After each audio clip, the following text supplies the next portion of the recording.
Good morning, ladies and gentlemen, and welcome to AP U.S. History. As today, we look at two countries preparing to fight a war both said they didn't want. Now, Abraham Lincoln was the first Republican president, and from the point of view of the Republican Party, a moderate compromise candidate. And so, particularly at first, he had many opponents within the leadership of the Republican Party. Many men who had contested with him for the nomination. And to keep them and the faction supporting them happy, and also so he could keep an eye on them, he put several of them in his cabinet. William Henry Seward had hoped to win the Republican nomination for himself and considered Lincoln to be soft. And when Lincoln named Seward Secretary of State, Seward expected to run the presidency from behind the scenes, sort of like a prime minister, but over time came to respect Lincoln and worked with him very closely. Secretary of the Treasury was Salmon Chase, a former Democrat and then a Free Soil Party senator and later governor of Ohio, who'd also tried for the 1860 Republican nomination. He was a very strong abolitionist. He threatened to resign from Lincoln's cabinet several times over the course of his career until Lincoln finally accepted, much to Chase's surprise, who'd been used to bullying Lincoln that way in the past. Lincoln was worried, though, that Chase might try to get the Republican nomination in 1864 or otherwise cause him trouble. So he put him in a job where he would never seek promotion again, naming him Chief Justice of the Supreme Court. Lincoln's Attorney General was Edward Bates, the first cabinet member to come from west of the Mississippi River, him being from Missouri. And he was an important Republican leader in his own right, particularly in the Midwest, and also a representative of the more conservative branch of the Republican Party. Again, if Lincoln was a moderate and Seward and especially Chase were radicals, or seemed to be, Bates was more conservative. And coming from a slave-owning state, although not a slave owner himself, it was hoped that his appointment would show that Lincoln did respect the slave-owning states of the Upper South. The same was true of Lincoln's Postmaster General, his first Postmaster General, Montgomery Blair, from Maryland, in another slave-owning state, and a conservative by the standards of his party. As Postmaster General, he introduced postal money orders and railway cars to the U.S. Postal Service. Again, while he was an abolitionist himself, he had relatives who owned slaves, and he had been a Democrat until he split with the party over the Kansas-Nebraska Act and its bloody aftermath. Indeed, his influence and that of his father played some role in keeping Maryland in the Union, although later he would come to disagree with other Republican leaders and resign from the cabinet. And the Kansas-Nebraska Act had forced him, like many Democrats, out of the party, leaving those who remained more strong supporters of slavery. The Secretary of the Navy was Gideon Wells, a former newspaper editor, a very anti-British conservative who didn't really get along well with the other members of the cabinet. The first Secretary of War was Simon Cameron, who had kind of tried to get the Republican nomination in 1860 and had the support of the important swing state of Pennsylvania. But he gave his support in Pennsylvania to Lincoln in exchange for a cabinet post. And early on, he hired Edwin Stanton, a former Democrat, and Attorney General for James Buchanan, as a legal advisor to the War Department.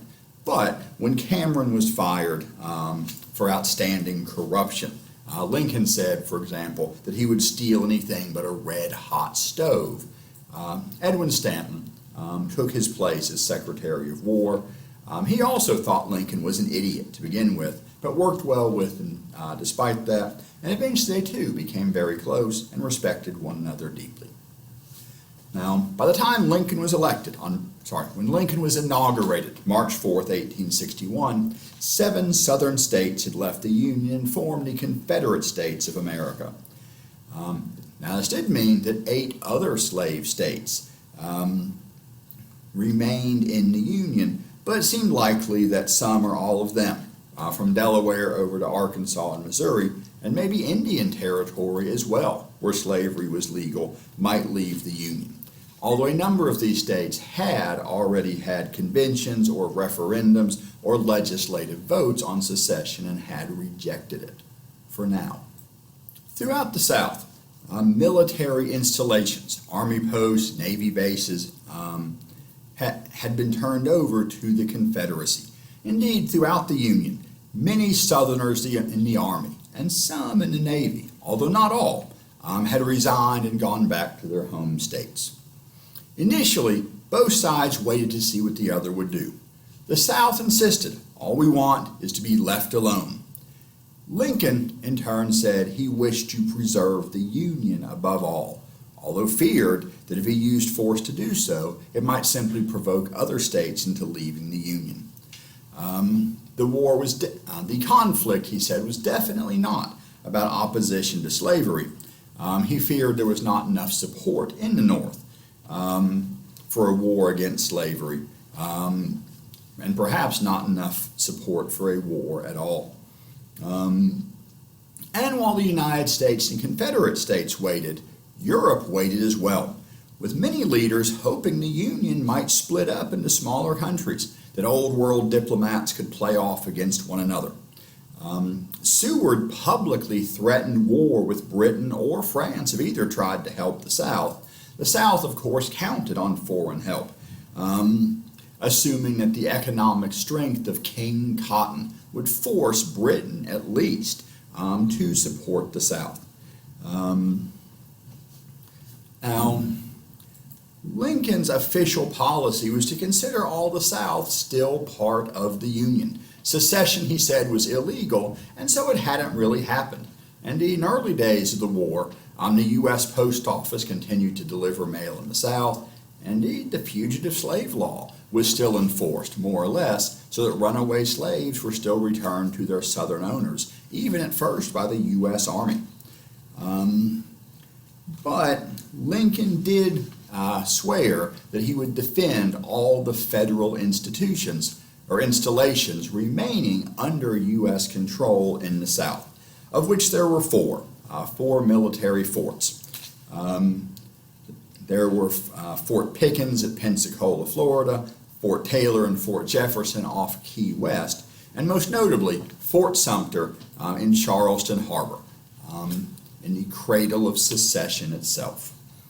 And this was the most important of these, both symbolically and militarily and economically, as it gave the North the chance to blockade one of the South's most important ports.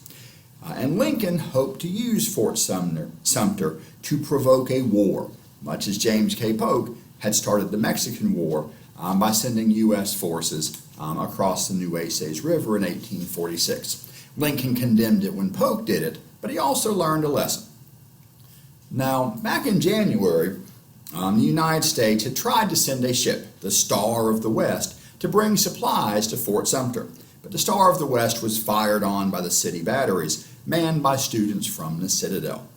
So, by the time Lincoln became president, Fort Sumter was low on supplies. It looked like its commander, Major Robert Anderson, would likely have to surrender without firing a shot. On April 6, 1861, to make it look like he wanted to appease the South, who claimed Fort Sumter as their own, Lincoln said he would send a ship, but just to resupply Fort Sumter, not to reinforce it. And this put the South in a bind. If Fort Sumter was resupplied, the Union flag would remain in Charleston. The South's most important Atlantic port would be blockaded, but if the South attacked the fort, they would have started the war.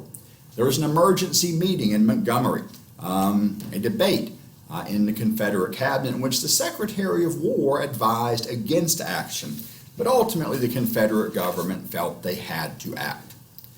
Now, Major Anderson had told the Southern leaders that if the fort wasn't resupplied by April 15th, he would have to leave the fort. But again, fire-eating Southern nationalists felt they had to make a point. And so, April 12th, 1861, at 4:30 in the morning, General Pierre Beauregard began firing on Fort Sumter. The bombardment lasted 34 hours. during which no one was killed. But Anderson, low on supplies and under constant bombardment, surrendered following 34 hours of fighting, and the war began. And Lincoln's plan had worked. Pressure on the South had pushed the Confederacy into firing the first shot, and Northerners were outraged.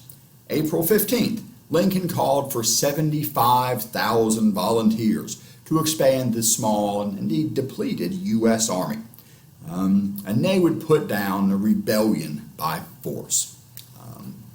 And for now, he got all the volunteers he needed and more. But this call for volunteers infuriated the South. And in both the North and South, most people did feel by now the time for reason and compromise had ended. Any other attempts at negotiation and compromise were rejected. And recruiters got more volunteers than they could handle, turning some away. And the call for volunteers did offend the border states, who had not wanted to leave the Union, but were willing to let their fellow Southerners go if they really wanted to, and did not want the South invaded by the armies of the tyrant Lincoln, especially as he would have to march to the upper South to do so. And so the slave states that had not yet seceded began considering doing so once again. Indeed, just 2 days after Lincoln's call for volunteers, Virginia seceded from the Union, April 17, 1861, and a Confederate capital soon moved to Richmond, Virginia, less than 100 miles from Washington, D.C. In May, North Carolina and Arkansas followed Virginia out of the Union, and June 8th, Tennessee voted to do so as well, despite strong opposition in East Tennessee. Prior to Lincoln's call for volunteers, there had also been opposition in Middle Tennessee to secession, a referendum on secession back in February having failed. They knew when in June succeeded. Although it's certainly true that in East Tennessee and other parts of the South, especially in the Appalachian Mountains, but also the Ozarks, and even some of the flatland of northern Alabama and Mississippi, there were a number of poor Southern whites who did not want to go to war to prop up the wealthy slave owners who had started it and split the Union as they saw it. And this was particularly the case in the Appalachian Mountains, although elsewhere in the South too. Indeed, every Southern state, except for South Carolina, would send at least one regiment to fight for the North. Opposition to secession was most clear in the western counties of Virginia, which had long felt neglected by the tidewater upper class of their state. Conventions were held in western Virginia to consider seceding from Virginia. Federal troops moved in and assisted in the process of voting for delegates to those conventions. 39 counties chose to secede, but it was felt a few more were needed to really round out the state, and 50 counties in total, largely by local desire, but also with the help of Union occupying forces, broke away from Virginia, officially becoming the state of West Virginia in 1863. In Maryland and in Kentucky, there were strong pro-Southern movements, especially in Baltimore, where troops from Boston passing through town in April of 1861 were attacked by war protesters on April 19th and fired into the crowd. So the first people killed in the Civil War by the U.S. Army were civilians protesting the war, although protesting pretty violently and threatening the soldiers passing through Baltimore. Now in Maryland, the governor supported secession while the legislature by and large opposed it. The reverse was true in Kentucky, where the legislature wanted to secede and the governor did not. And he declared Kentucky to be a neutral state, taking neither side in the fighting. Lincoln promptly invaded, occupying most of Kentucky and keeping it firmly in the Union. In both states, he also suspended the writ of habeas corpus, a long-standing legal principle that you could only arrest and imprison somebody with a warrant. Lincoln now could arrest and imprison people, including the governors and legislators of Kentucky and Maryland, without a warrant to do so. Chief Justice Roger B. Taney said this was illegal and unconstitutional until Lincoln threatened to lock him up too. Delaware considered secession, where the governor and one county in the state were pro-secession. The other two counties were against it. Pro-Union militia in the state forced pro-Southern militia to surrender without a shot. The Civil War in Delaware lasted about one morning. In Missouri, there was a convention to vote on secession, but they never passed an ordinance of secession, and both the Union and pro-Southern forces would have a strong presence in the state. The state would be deeply divided. Indeed, each of the border states on both sides would experience, in some ways, a civil war within the Civil War, although Missouri's was one of the worst. Although it was bad in East Tennessee and western North Carolina as well, which both saw widespread destruction of public and private property. In East Tennessee, pro-Union guerrillas destroyed many of the railroad bridges passing through East Tennessee, hoping to hurt the Confederate war effort.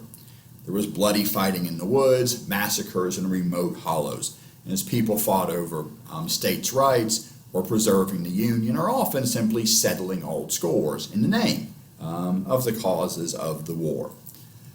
Fighting continued in Bleeding, Kansas, and even in Indian Territory, which was below the old Missouri Compromise line, and where many of the 5 civilized tribes owned slaves. Indeed, most tribes divided into Union and Confederate factions based on existing internal rivalries.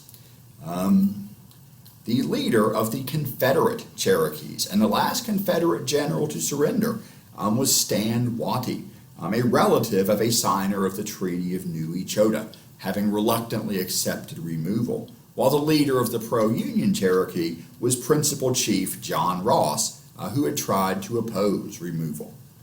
So ultimately, there were slave owners in the Union. There were many non-slave owners in the South. When the war began, it was not, at least on the surface, a war to free the slaves, but rather a fight to preserve the Union or to preserve the rights of the several sovereign states, depending on one's point of view. This debate split not only the country, but states and even families. Poor Senator John Crittenden of Kentucky, who had tried one last compromise, had 2 sons, one of whom fought for the North and one of whom fought for the South.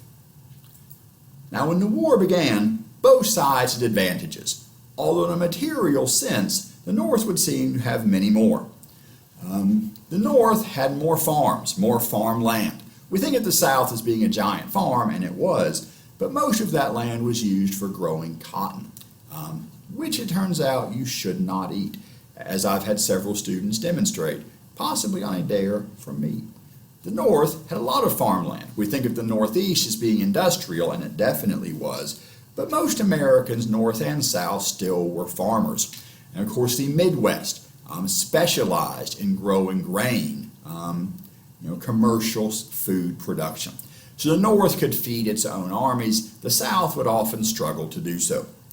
The North had the majority of the country's industry, about 90% of the factories. There were iron works in Middle Tennessee and some other parts of the South. Richmond and Atlanta and some other places did have some industry. But compared to the North, the South had very little industrial capacity. The North had most of the country's wealth, and there were far more people in the North, and it was a more commercial environment. Furthermore, the wealth that the South had, and it's true that on paper, some deep southern states were the richest in the country per capita. That wealth was tied up primarily in land and in slaves. There was not much cash to be taxed and spent on the war effort.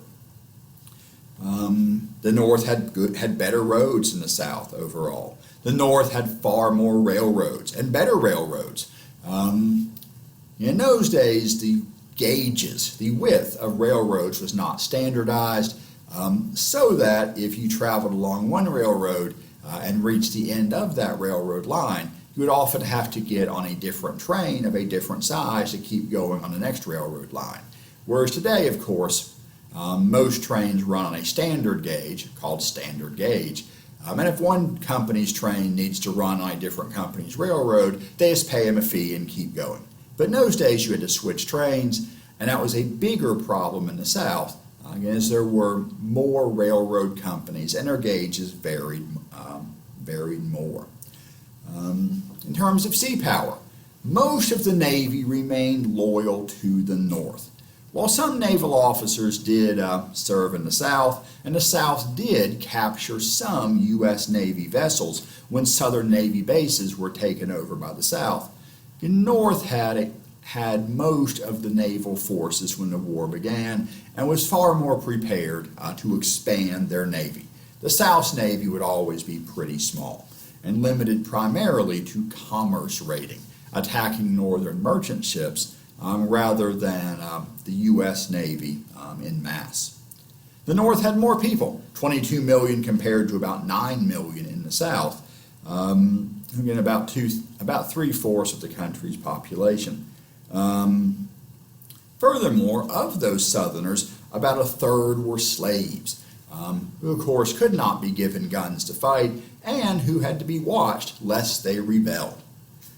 The North had an established government. The South, it's true, created a government pretty quickly, having many experienced politicians, but they did still have to start over. The North simply had a larger and more diverse economy, a better transportation system, a larger population, and many immigrants. While the loss of life in the war, 600,000 men at least, maybe 700,000 according to more recent estimates, was terrible, from a purely numerical point of view, the North replaced them all, and more so, having more men when the war was over than when it began.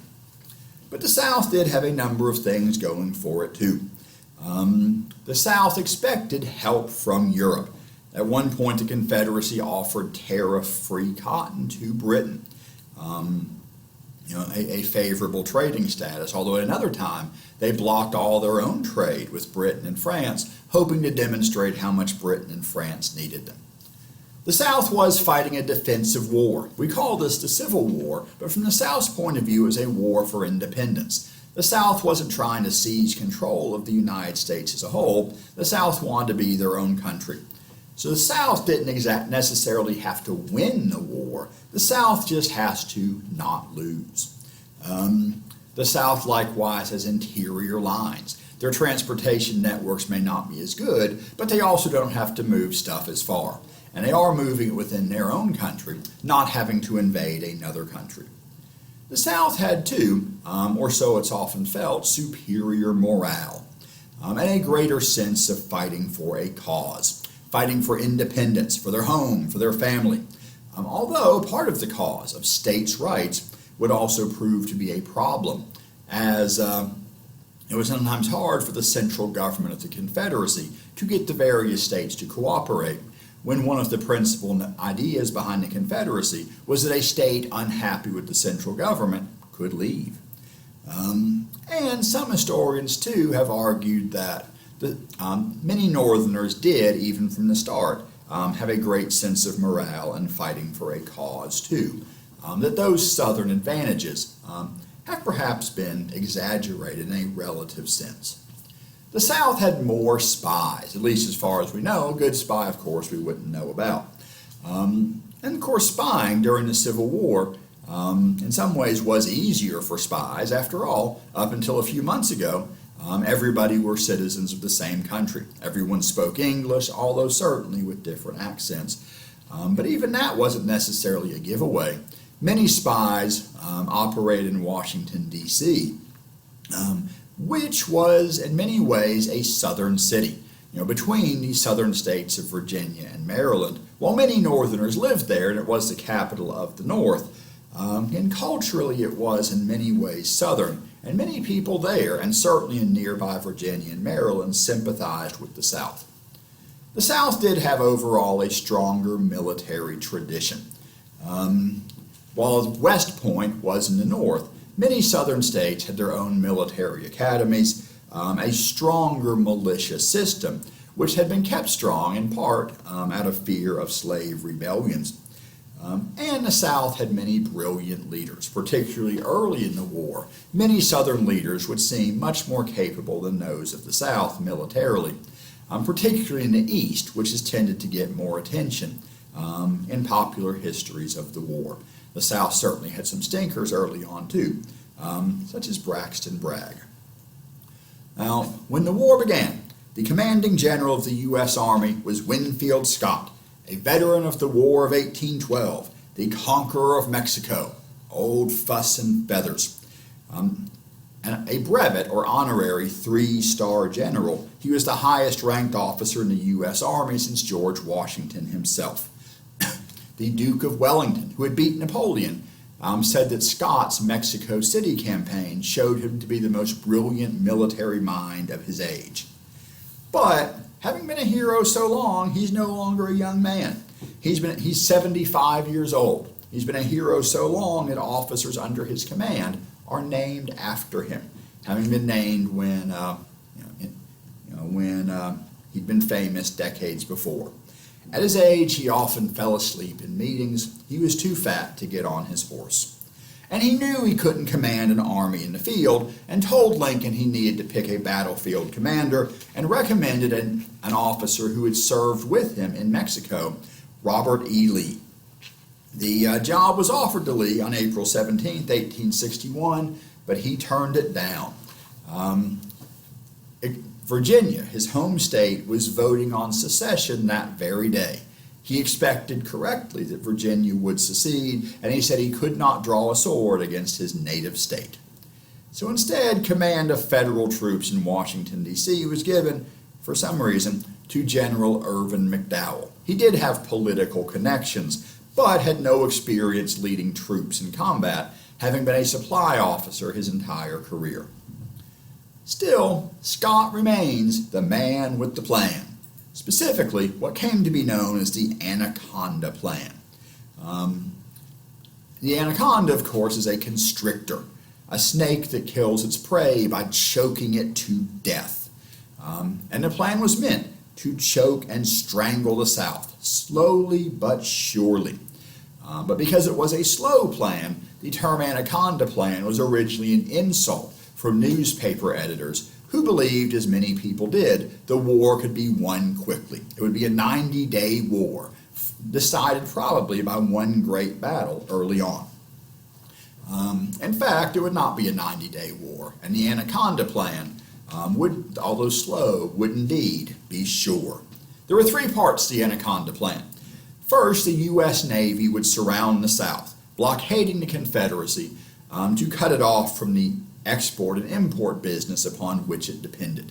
The South had to sell cotton to raise money and expected to import many desperately needed supplies, such as British rifles and French cannons.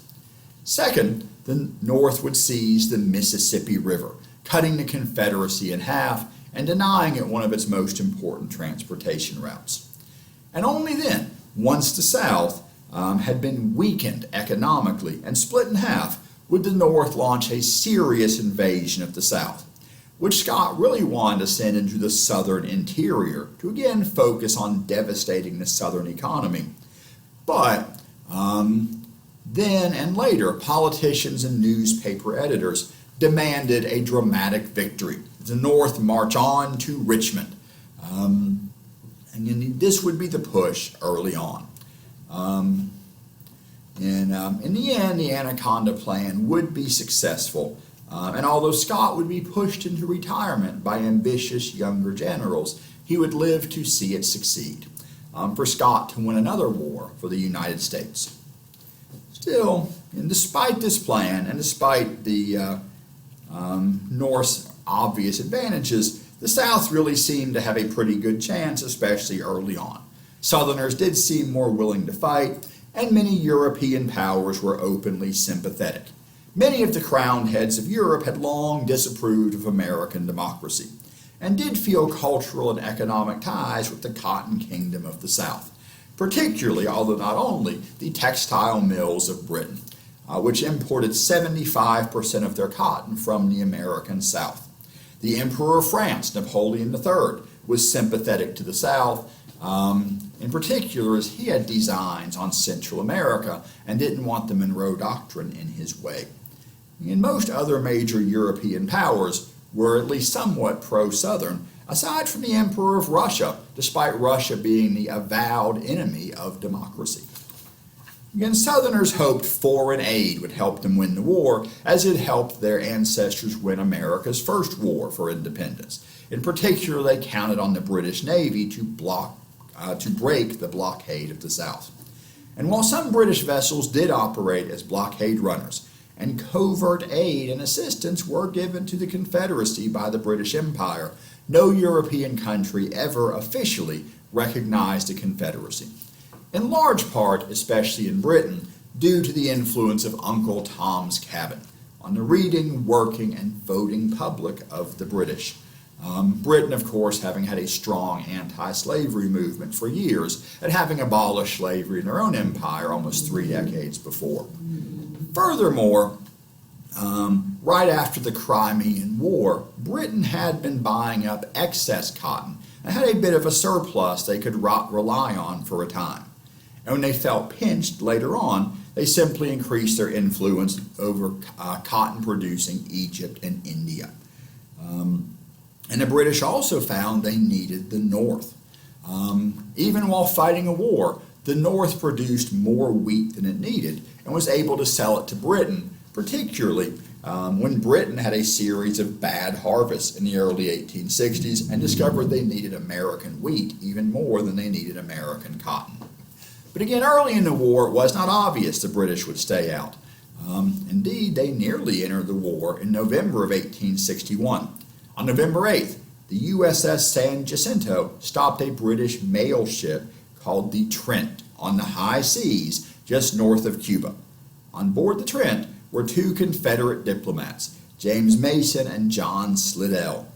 The U.S. seized them, and the British were incensed that anyone might stop their vessels to seize passengers, apparently forgetting the issue of impressment 50 years before. And keeping with Seward's policy of public posturing but backroom dealing, while the U.S. and Britain both threatened war, behind the scenes a deal was worked out and Mason and Slidell were allowed to quietly go on to Britain, Lincoln saying, "One war at a time." Northerners were also angry about commerce raiders and Confederate ships that attacked northern trade, most of which were actually built in Britain, often with British crews, although Confederate officers.